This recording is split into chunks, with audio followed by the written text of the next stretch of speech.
Hello dear students, I am Atiqur Rehman. I am a faculty at the Department of Geography, Jamia Millia Islamia, New Delhi.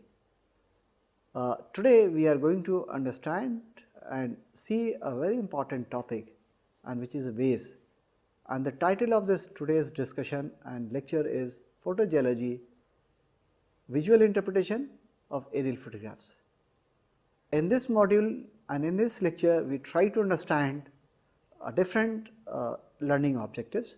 For example, what are aerial photographs, how it is different from satellite data, what are different types of aerial photographs, on what basis, major basis we can classify aerial photographs, what are its characteristics, and then we try to see what are different visual interpretation techniques on which we can classify aerial photographs, and some case examples. So friends, we are started today with understanding on a subject and topic which is very important, as I said before, photogeology. If I start this topic, we can say there are two terms, photo and geology. Photo, it means not the photo what we have our own photo, but it is a photo of earth surface feature, and geology means the study of geology based on the aerial photographs. That is, the aerial photograph is nothing but is a kind of satellite data. So what do we have? That the starting point of remote sensing was the aerial photography. So let us understand first what is aerial photograph. So aerial photograph is nothing but is a photograph that has been acquired by using a specific camera that we call as the aerial camera, which are placed with an aircraft or placed on any taller building, and we take the picture of any part of surface of the earth. So what we have, aerial photography comes into picture. You must have understood aerial photography or the science of aerial photography or photogrammetry in another module, but today we are going to see how these aerial photographs are being used and what are the different techniques, visual techniques that can be used for geological studies. Therefore, we call it a photogeology. So let us understand what are different types of aerial photograph. After knowing what are the aerial photographs, as I said, the aerial photographs are the photographs which has been captured by using an aircraft, a balloon, or any other object, or from the taller building for any natural feature which is there on a particular part of surface of the earth, which is the area of interest for any specific purpose and project. So let us see what are different aerial photographs. On what basis we can classify aerial photograph? So on the major basis, there are three bases on which we can classify aerial photograph. Let us see the first. We classify the aerial photograph on the basis of axis. The moment I say axis, that means the camera axis. Second is the scale. If I say the scale, that means the scale of aerial photograph. I will also explain what is the scale and what is the axis. And the third, the most important, is the film that is being used in order to capture the aerial photographs. So what we have, let us see one by one. The moment I say scale, so what we have, suppose this is an aerial camera, and if you are taking the photograph of any particular part of surface of the earth, so what do we have? This, the vertical line is called the axis. Axis, that means the camera axis. So what do we have? We keep axis perpendicular to the surface of the earth. So what we have, in spite of having due care, when the camera is fitted in an aircraft or in a balloon, and if it is being taken, photograph is being taken, the camera get tilted little bit. So on the basis of axis, we can classify the aerial photograph into three categories. So on the basis of axis, we can classify number one, vertical aerial photograph, AP aerial photograph. Number 2, oblique aerial photograph, that we call is a low oblique photograph, and the third is high oblique photograph, high oblique aerial photograph. So that means if the camera axis is perpendicular to the surface of the earth, so we call it a vertical aerial photograph, but in spite of all due care, the camera axis get tilted little bit right or left. So therefore, if the camera axis tilt is, say for example like this, plus minus 1 to 3 degree, we can classify that aerial photograph into vertical aerial photograph. So we cannot have a true vertical photograph, vertical aerial photograph. If we have a camera axis tilted 1 to 3 degree, then we can classify as a vertical aerial photograph. If the camera axis tilt is somewhere from 3 to 15 degree, then we can call it a low oblique aerial photograph. And if the camera axis tilt is more than 15 degree, then we can say high oblique photograph. Then there are other different types of aerial photograph, but these are the 3 major classes of aerial photograph that is being acquired by using the aerial camera, and that can be classified on the basis of axis. Now let us see the second one, the scale, which is very important. Scale, based on the scale we can classify aerial photograph again into 3 categories. One is large scale aerial photograph, number 2 medium scale aerial photograph, and number 3 small scale aerial photograph. Now you must have also studied the scale in cartographic modules. Let me try to understand little bit about the scale. If I say scale, scale is nothing but is a proportion of distance on the aerial photograph and on the ground. If I say 1:100, that means 1 centimeter on the aerial photograph represent 100 centimeter distance on the ground. Now if I say large scale photograph, that means if scale is, say for example 1:15,000, so that we call is a large scale aerial photograph. If the scale is somewhere, if it is more than this, somewhere 15,000 to 30,000 is a medium scale photograph. If the scale is more than 30,000, then we call it a small scale aerial photograph. Sorry, this is less than 15,000. So what do we understand from this? If you acquire any aerial photograph, if aerial photograph, what we acquire is in different format, that is in format of 17 centimeter by 17 centimeter, 21 centimeter by 21 centimeter. So if we have a scale of aerial photograph which is large, that means less than 15,000, so that means the area represented on a photograph will be small, but the details will be much better. That means you can see each and every human and natural features much in detail. But if scale is small, that means more than 30,000, 1:30,000, so that means area covered by one aerial photograph will be large, but the details will be less. You cannot segregate smaller and finer details.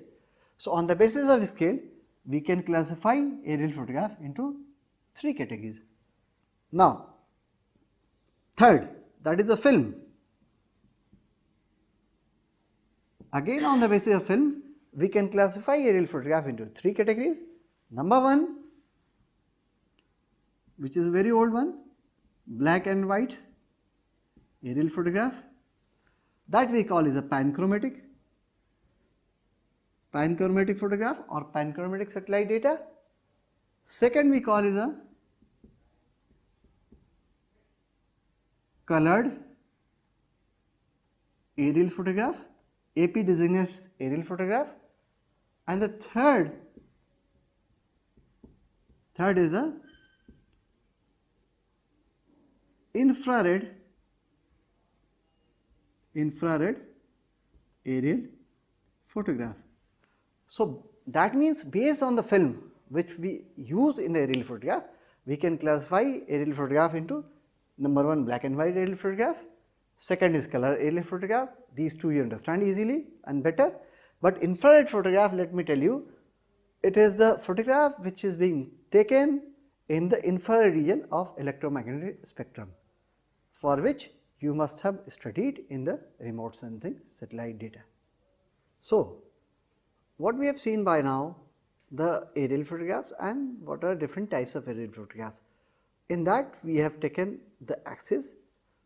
So if you want to study a ground terrain which is hilly for geological studies, because topic was photogeology.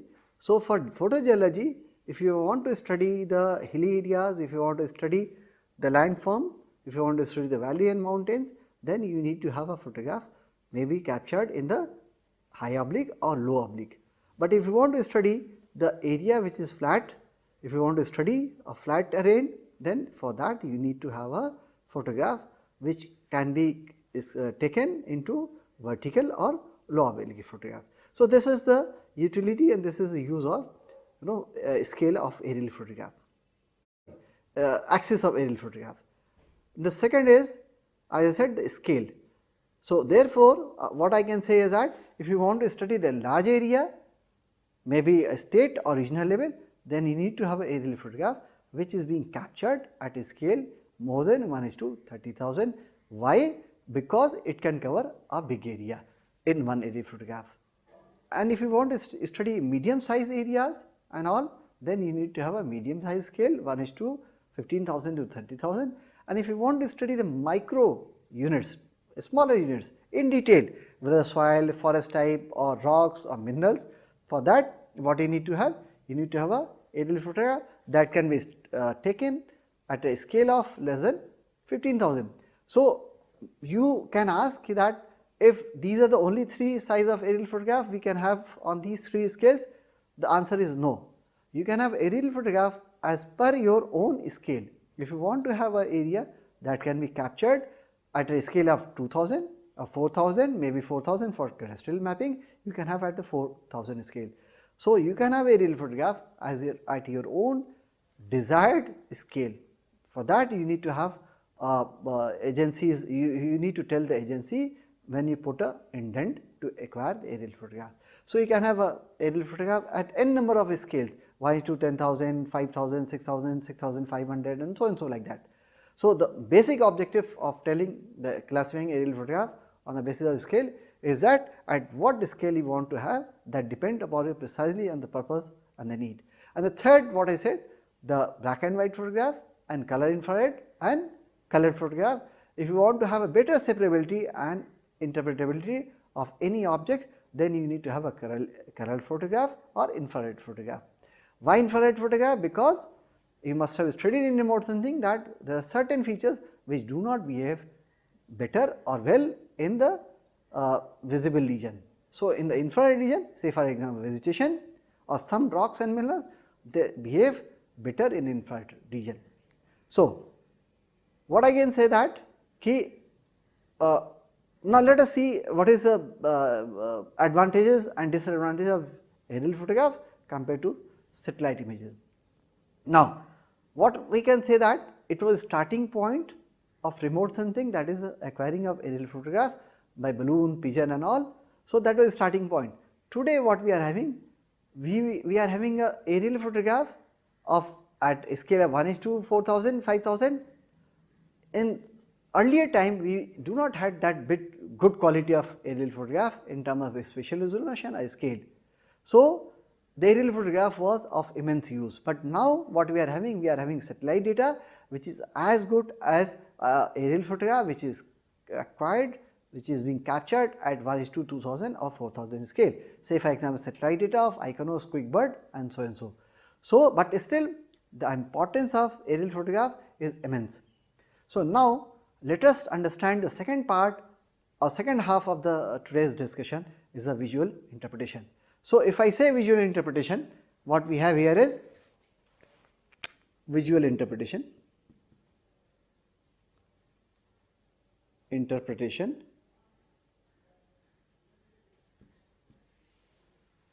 When I say visual interpretation, there are another term that is digital image interpretation. Image interpretation.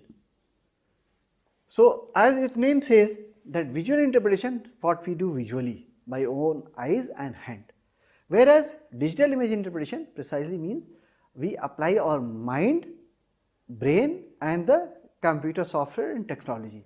But our topic of discussion today is visual interpretation. That means, in a simple word, says how best we can classify, identify, interpret, separate a feature visually by our own eyes using the pen and pencil. So, for that, within the visual image interpretation, what we have, there are different techniques, there are different elements, there are different keys of visual image interpretation, and there are about 8 and 9 image interpretation keys and elements. Based on all these image interpretation keys and elements, we can separate, we can identify easily different object, different feature. So, let us understand what are these image interpretation keys and elements, each one in detail. The first and the most important is shape.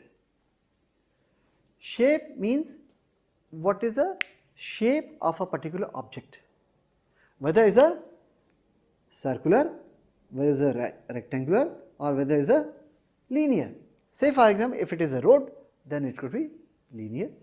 If it is a straight, that means it is a road, but if it is a linear but like this, then we can say that it could be a river. So, based on the shape, we can identify, we can separate different objects differently. So, within the linear, we can separate road and river very easily, right. So, this is one image interpretation element. I do have some of the photographs of some particular part of surface of the earth that also explain the shape, okay. But this is also better. Say another example, if we have a ground object like this, so what we can say that it, and within this if we have the green area, what we can say that is a playground. Now, the circular playground is mainly of cricket field, but if you have rectangular playground, then it could be hockey ground or a football ground. So, based on the shape, we can identify, interpret different objects differently. Now, second most important is size. How big a particular object is, whether small, large or very large. Say for example, if I say size, if it is small, so what we can say is that, it could be a residential unit. Say for example, if it is like this, it could be a residential, smaller, unit. But if it is like this, bigger in size like this, so what we can say that it could be commercial or residential or any other. So, based on the size, we can separate, identify different object differently. The third is pattern. All these I will show you in different diagrams which are there in the module. What pattern is there? Whether it is a regular or irregular. Okay. If you have a trees which are planted in a regular way, so what we can say that is a planned plantation. But if it is naturally growing, that will be haphazard, so that will be irregular. So, pattern is another very important object we can say that is a helps in identifying visually a particular object or feature. Third is the shadow. Shadow plays important role in identifying, interpreting a different object. How? I tell you, it helps in identifying a taller buildings, mountains and the valleys, plateaus and so and so. So, if you have a taller mountain like this, if the sunlight is coming from this side, what will happen? It will put a shadow here on this side. So, you can calculate the shadow and get the height of this mountain terrain. If you have a tall tower and the sun is from this side, so what will happen? You can see the shadow here and you can get the length of the building or the height of the building, height of the building by a simple calculation. So, shadow helps in identifying a particular object or feature. At the same time, shadow also put obstruction, because there are certain features which are here and that will be lying in the shadow. So, you cannot identify, you cannot see these objects which are there. So, if you use a high oblique photographs, so you can identify the height and all. So, this is another important feature, shadow. Then we have the next is the tone. The moment I say tone, if you use, I said, the black and white aerial photograph, if the tone is light, dark, so based on that, if you have a, say for example, granite, it will have a different tone. If you have a mica, it will have a different tone. If you have, say, a sandstone, it will have a different tone. Okay. So, from light to very dark, it will have different tones. Similarly, if you have water bodies, it will have a dark tone, right. So, tone also helps in identifying various geological geomorphologic features. If you have a river will give you a dark tone, and if it is a river bed or if you have a floodplain, it will have a lighter tone, because on those floodplains, river beds, there are sand silts deposition. So, tone also is very important visual interpretation key. 6 is texture. Now, the moment I say texture, it designates how smooth surface is. If the surface is rough or surface is smooth. So, texture try to separate different features, different object on the basis of surface roughness. What does it mean? If you have sand, desert area, the texture will be rough. If you have floodplain, if you have alluvial soils, there you have a texture will be smooth. Similarly, if you have a crop, high crops like sugarcane, the surface will be rough. Okay. If there is grasses, the surface will be smooth. So, texture is also very important in identifying and separating one feature from the other. Now, another is association.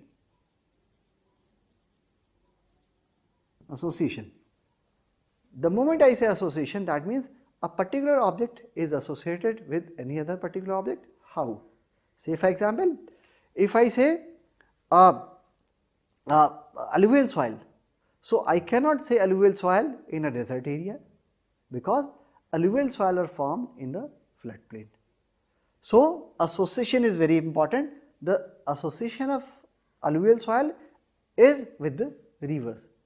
The association of desert sandy soil is with the desert. So, association is also very important. Say for example, in urban area, if you have a railway track and some different tracks, so we can say on the shade, we can say this is a railway yard or railway station. So, association helps in identifying a particular object. Say for example, if there is a road, as I said here, and there is a big building like this. So, what does it mean? And they are somewhere else outside the city. So, what we can say? These are the industrial areas, industrial establishment. Now, last is the location. So, location means where it is located. Any feature which is located inside the city or outside the city, number one, if it is urban area.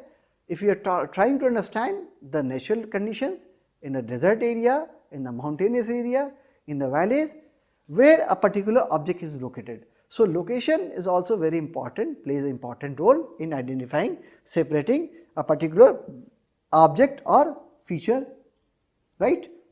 So, based on all these 7-8 elements, we visually identify, interpret by using aerial photograph of any kind of aerial photograph, whether it is a colored photograph, black and white, or low oblique, high oblique, or anything. Now, you may be wondering that do we need to take all the elements to identify, interpret any particular object or feature? I say no. Sometime maybe based on the shape only you can identify a particular object, maybe sometime based on the shape and size you can identify, interpret a particular object, maybe sometime this or this or this may help you identifying, interpreting a particular object, or maybe these 2 or 3 will be able to identify, interpret particular object. So, in order to identify, interpret visually by using aerial photograph, you may need 1, 2, a couple of any of these 8 or 9 elements you can use for identifying, interpreting a particular object in a geological studies or any other studies. So, my dear students, by now you must be aware, you must have got what are aerial photographs, what are the basis of classifying aerial photographs, and what are its characteristics, and what are the various techniques on which we can interpret aerial photographs in order to identify, separate or different objects or features, which is human or the natural features. These are the only 2 features which are there on the surface of the earth, on any part of the world. You must also be aware by now that what is the advantage of visual interpretation compared to digital interpretation techniques, and how we can use these aerial photographs in photo geology or geological studies. So, this was the main motive of today's lecture, to understand the aerial photographs, its characteristics and its uses, and different visual interpretation techniques. In a separate lecture or module, you must be trying to understand digital image interpretation techniques, which is better compared to the visual image interpretation or interpretation technique. So, I thank you all for patience and understanding. Thank you all.